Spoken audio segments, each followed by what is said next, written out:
My neighbor's husband died, then she came to my door that night. It started with a knock, a soft one barely louder than the hum of my laptop fan, the kind of knock that doesn't demand attention but asks for it gently, like a whisper in a crowded room. I didn't know then how much that moment would change the rhythm of my life, but I felt something shift before I even opened the door. I'm James, 32. Quiet life, Denver suburbs. I've spent the last 5 years working from home, waving politely at my neighbors, living a predictable loop of spreadsheets and coffee mugs. My days were simple, safe. Then Eliza knocked. She'd just lost her husband, Mark. A sudden heart attack, they said. One day he was jogging, the next he was gone. I hadn't known them well, just the occasional nod or brief hello when trash cans were rolled out or lawns were watered. But I always noticed Eliza. Not in the romantic way, not then. It was something else. She carried herself like someone who knew how to be still in a world that never stopped spinning. The day after his funeral, she came to my door. No pretense, no makeup, just a long black coat, tired eyes, and a paper cup trembling in her hands. "Hi, James," she said softly. "Do you mind if I come in for a minute?" I didn't say a word. I just stepped aside. And that's how it started. Not with a dramatic moment, not with some tearful breakdown or cinematic embrace. It started with tea, with silence, with the admission, it's too quiet next door. She wasn't looking for rescue, just room to breathe. But that breath changed everything. The day after Eliza first visited, I couldn't think straight. My job, which usually brought me comfort with its endless order and logic, suddenly felt like static. I had reports due, emails stacking up, reminders pinging on my screen, but all I could picture was her sitting on my couch, hands wrapped around a cup of tea, her voice just above a whisper as she said, "It's too quiet next door." By noon, I hadn't eaten. My cursor blinked on the same unfinished cell of a spreadsheet I'd started an hour earlier. I sat back, rubbed my eyes, and before I could collect a thought, another knock. Lighter this time, but familiar. There she was again. No coat this time, no makeup, just jeans, sneakers, and a hoodie that hung off her like it belonged to someone else. In her hands were 2 brown paper bags from Charlie's Deli. "I figured you probably forgot to eat," she said, half smiling. I almost did too. She didn't wait for an invitation, just walked past me like she belonged. And strangely, it didn't feel wrong. It felt natural. We ate on the back patio.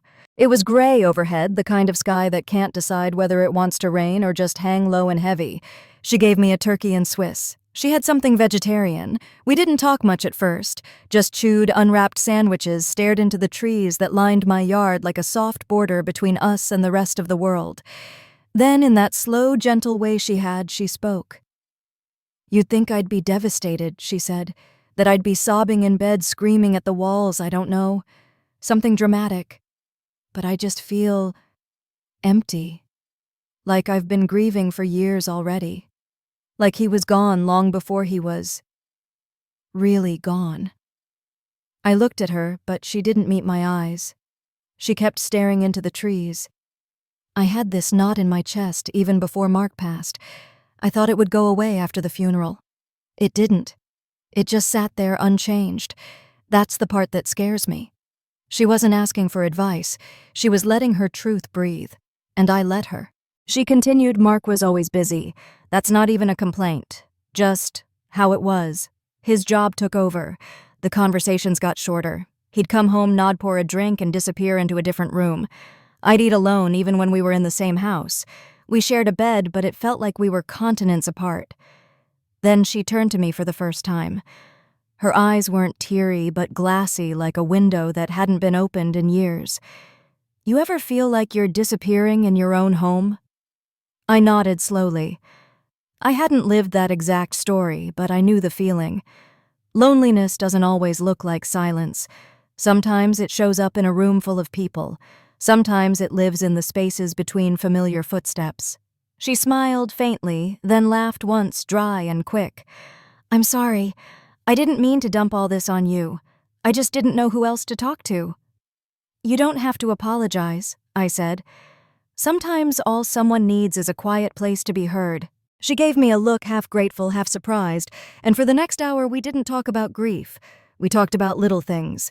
I told her about a typo in a company-wide email where I meant to write public announcement and ended up writing pubic announcement. She laughed full-bodied this time, and I saw a flicker of someone who still had light inside her. At one point our hands brushed on the table, a soft, accidental touch, but we both felt it. She didn't pull away immediately, just let it stay briefly like we were both testing what it meant to feel something other than loss. Then she stood suddenly. "I should go," she said. "This is probably too soon. I don't want you to think I'm using you as some kind of emotional crutch." I stood too. "You're not. I promise." She hesitated at the door. "I just didn't want to be alone today." "Then don't be," I said. "Anytime you need to talk or not talk, I'm here." She nodded, then crossed the lawn back to her house. I watched her go, arms folded across her chest hair, catching in the breeze. That moment stayed with me all night. The next morning, I barely slept. Not because anything had happened, but because something had begun. I stood at my window, sipping stale coffee and watching her house through the blinds. I told myself I wasn't checking on her, but I was. She stood on her back porch, arms wrapped around herself like she was holding something in grief, maybe, or fear. I watched for 10 minutes, then 15. Then came the knock. She wore a navy blue sweater, black leggings, and the same look in her eyes, tired, intense searching. "Can I come in?" she asked softly. "Yeah," I said, stepping aside. She walked past me again. Slower this time, more hesitant. She sat on the couch, curling up on one side like someone trying to feel smaller. I sat across from her. "I wasn't planning to come," she said.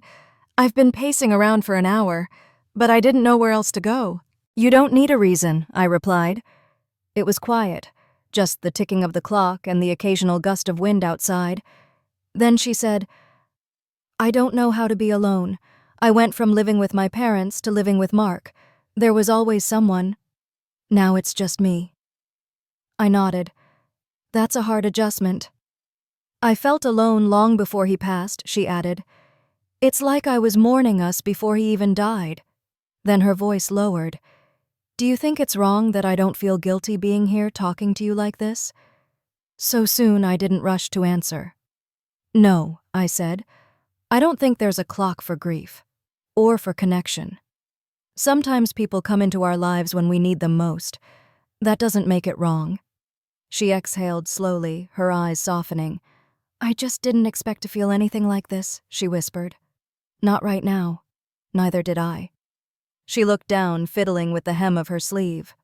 "I don't want to go back there tonight. Not because I'm running away, but because I can't sit in that house again. I feel like I'm going to suffocate." "You don't have to explain," I said. "If you need a place to breathe, I'll make up the guest room." She blinked fast, caught off guard. "I didn't expect you to say that. You're not alone, Eliza." That night I pulled out clean sheets, made tea, and set up the spare room. She sat on the couch, sipping chamomile, wrapped in silence like a second blanket. Before heading to bed, she approached me slowly, quietly. "Thank you, James, for all of this, for not asking too many questions, for making me feel like a person again." Then she stepped forward and hugged me.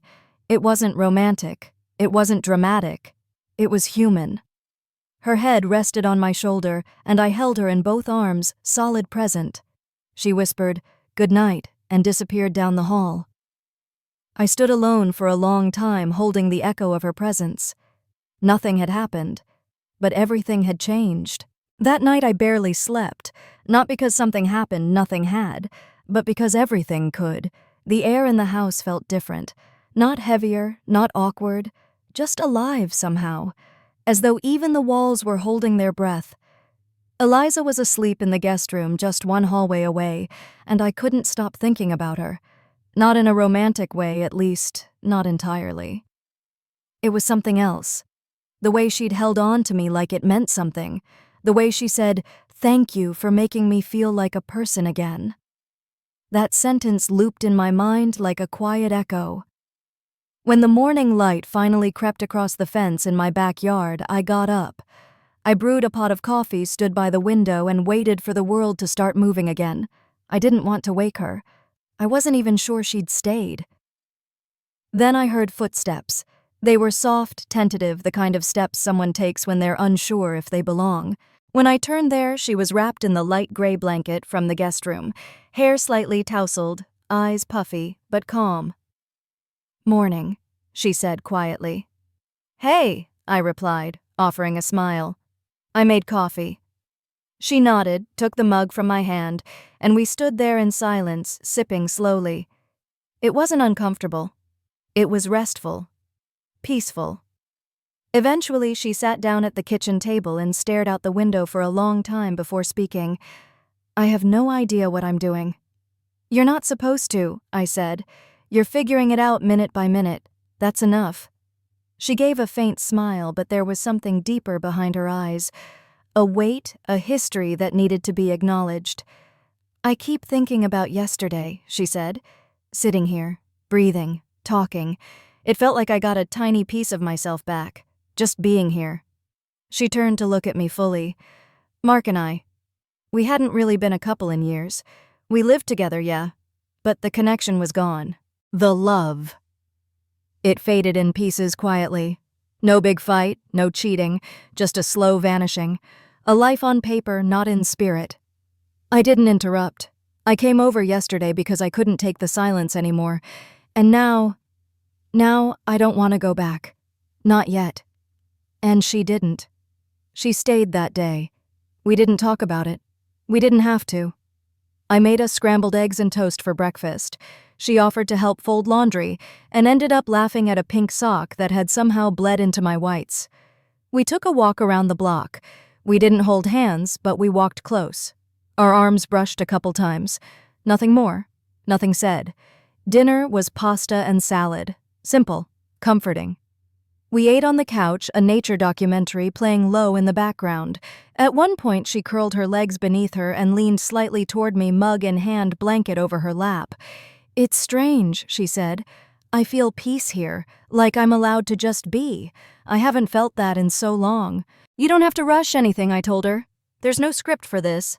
She turned her head, looked at me like she was searching for something, permission, understanding, maybe even a sign. "Do you think it's wrong that I don't feel bad about being here?" "No," I said gently. "I think you're doing what you need. That's not wrong." She leaned against my shoulder. My arm wrapped around her, steady but not possessive. Then she looked up. Our faces were close, too close. Her breath hitched. Her eyes flicked down, then back up. She leaned in, slow, unsure. Our lips met. It wasn't passionate. It was soft, uncertain, like asking a question without knowing the answer. After the kiss, she pulled back. "I'm sorry." "You don't have to be," I said. We didn't kiss again, but she leaned against my chest and stayed there, for a long time. That night I didn't sleep much again, not because I was anxious, but because I was aware of her presence down the hall.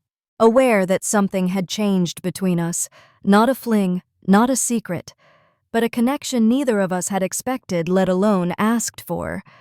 The next few days she returned to her own house. She said she needed time, to clean, to breathe, to face the memories.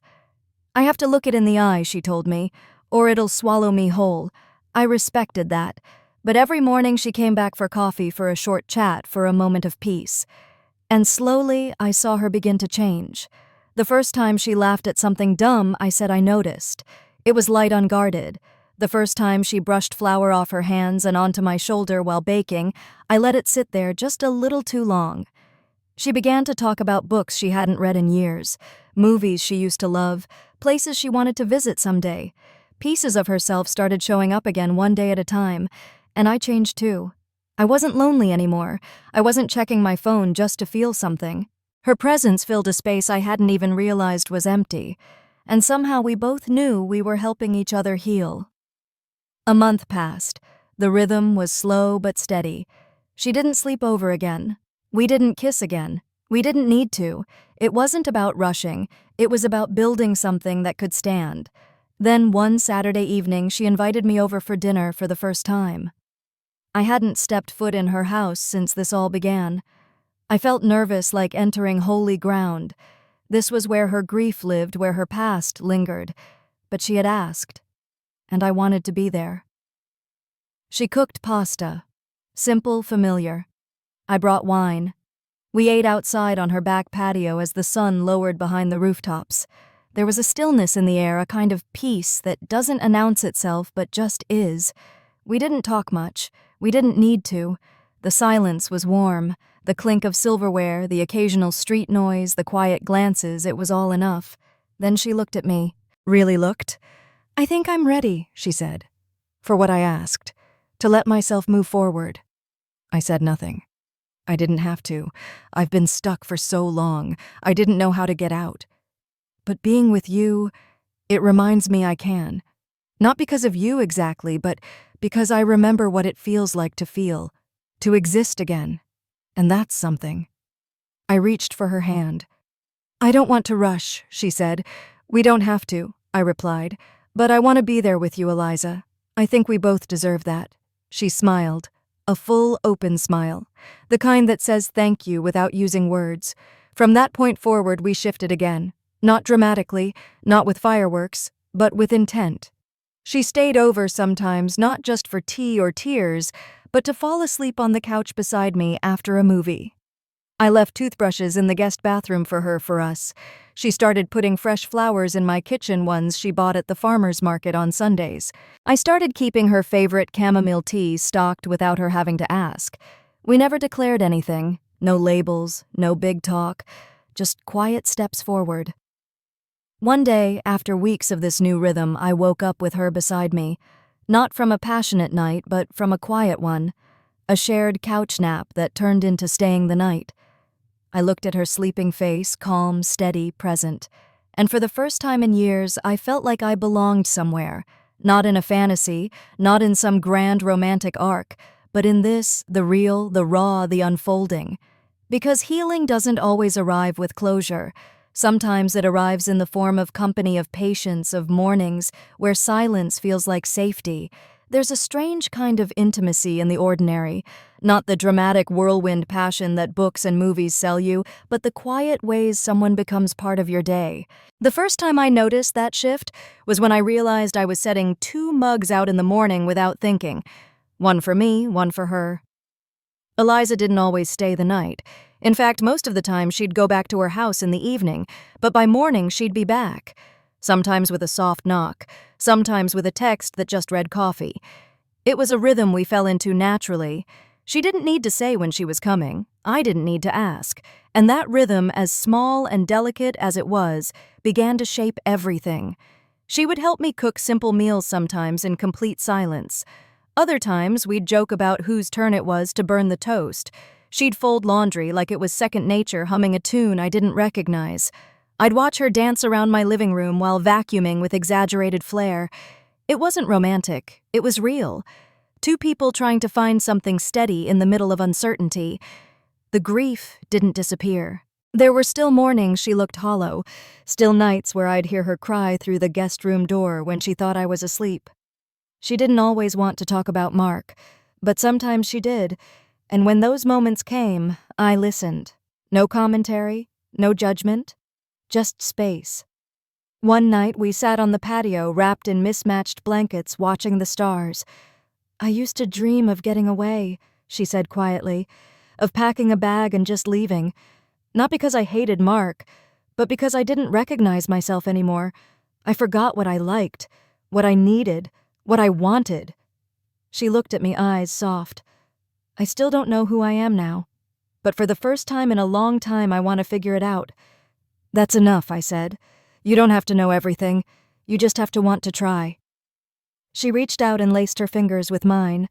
It wasn't dramatic. It wasn't a declaration. It was a gesture of trust, of choosing this moment, however fragile. Later that week, she asked me to help her go through Mark's belongings. I need to do it, but I don't want to do it alone. We spent hours sorting through closets, boxes, drawers full of his life. She was quiet, methodical, occasionally pausing to hold a photo, a letter, a baseball cap he wore so much it still smelled like him. "I hate how angry I feel sometimes," she admitted. "Angry that he left. angry that he didn't fight harder for us, angry that I didn't either. You're allowed to feel all of that, I said. Grief isn't linear, it's messy, and it's never just sadness. We boxed some things up, gave others to charity. She kept very little. That night she stayed again, not because she was sad, but because something had shifted. A layer had peeled away. Not gone, but acknowledged. From then on, her laughter came easier. We started doing more normal things. Grocery runs, weekend trips to the flea market. She'd sneak junk food into my cart and deny it every time. I pretended not to notice when she started leaving a second toothbrush in my bathroom drawer. I remember the first time she said, "See you tomorrow," instead of "Thanks for today." It was such a small phrase, but it landed with weight. It meant she was planning on tomorrow, and that meant something. It was around this time she started seeing a therapist. "I want to make sure I'm not just clinging to comfort," she told me. "I want to know that I'm really healing, not just hiding." I supported her, quietly, fully. I never pushed. I never asked what they talked about. She offered things when she was ready. One evening he told me I need to stop measuring myself by how much pain I can carry, that sometimes healing is just letting yourself be held. She looked at me after she said it, and I knew she didn't just mean by a therapist. She meant me. One rainy Sunday afternoon, we found ourselves curled up on the couch again, my arm around her shoulders, her head tucked into my chest.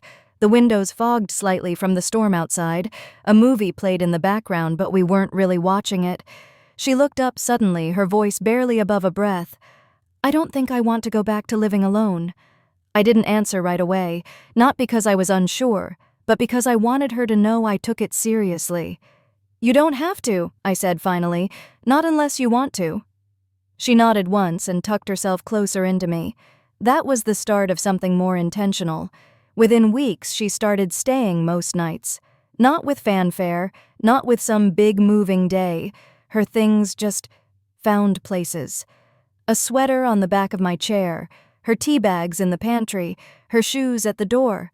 People in the neighborhood noticed. Whispers, questions. But no one said anything to our faces. And even if they did, I wouldn't have cared. Because what we had wasn't performative. It wasn't for them. It was ours. We took it slow. So slow that sometimes I wondered if we were even labeling it at all. But that was okay. Because it was steady, gentle, true. One evening while folding laundry together, she paused, held up one of my old college sweatshirts and said, "I've worn this so much it feels more like mine now." "Then it is," I said, smiling. She smiled back, but then her face turned serious. "James, do you ever worry this happened too easily, that maybe it's built on the wrong foundation?" "Every day," I admitted. But then I remember how it feels, and that always settles it. "What do you mean?" "I mean, this never felt like a rescue or a rebound. It felt like two people finding calm in the same storm." Her eyes watered, not from grief this time, but from understanding. "I think I love you," she said. "I think I love you too." We didn't kiss right away. We just stood there holding laundry, staring at each other, both kind of stunned by how quietly and completely it had arrived. Love, when it's real, doesn't always shout. Sometimes it just moves in. By the time fall rolled around, we were a unit. Not in the flashy Facebook official kind of way, but in the "you make the coffee, I'll feed the cat" kind of way. Her grief was still there, like a shadow, but it no longer defined her, and I had changed too. I had become softer, more open, less afraid of stillness. I'd learned that presence is the most powerful thing you can offer someone, and that healing isn't about fixing someone. It's about walking beside them until they remember how to stand. Sometimes late at night, I would find her sitting on the back porch in her hoodie, sipping tea, staring at the stars. I'd ask want company. She'd always say, "I was waiting for you." It's been nearly a year since that first knock on my door. since a grieving widow stood on my porch holding a paper cup and wearing heartbreak like a second skin, since she sat in silence on my couch too exhausted to explain why it was too quiet next door, since I realized that sometimes the most life-altering moments don't begin with fireworks, but with tea silence and the simple act of staying. Today we share a home. There's no dramatic love story we brag about at dinner parties, no meet-cute worthy of a rom-com, just two people who found each other in the middle of their own messes and decided to heal forward instead of apart. Sometimes we still talk about Mark, not often, but enough to remind ourselves that this love didn't come from forgetting the past, it came from surviving it, from honoring it, from refusing to let it become a prison. Eliza still wears that gray hoodie on quiet mornings. I still brew her tea the way she likes it, strong, no sugar with a splash of lemon. We still watch documentaries late into the night. Sometimes we fall asleep on the couch, her head on my shoulder, the world going on without us. And yet, everything has changed. I'm not the man I was when I met her. I'm better, softer, more present. Because love isn't about fixing someone or being their hero. It's about sitting with them in their silence, holding space for their truth, and reminding them over and over again that they are still whole. This wasn't a love that came crashing in. It was a love that unfolded, slowly, quietly, fully, and I wouldn't trade it for anything. If this story touched something inside you, if it reminded you of someone you've lost, or someone who walked in during your darkest hour, please take a moment to share your thoughts in the comments. Have you ever found love or connection in an unexpected place? What did it teach you about healing? Your stories matter. They help others feel seen. And your voice might just be the one someone else needs to hear. If this story moved you, please give it a like. It tells the algorithm we're worth sharing. Subscribe for more true stories that dive beneath the surface of everyday lives and uncover the moments that truly change us. We're not just telling stories, we're building a community one honest voice at a time. Thanks for listening. And remember, sometimes the most beautiful beginnings come dressed as endings.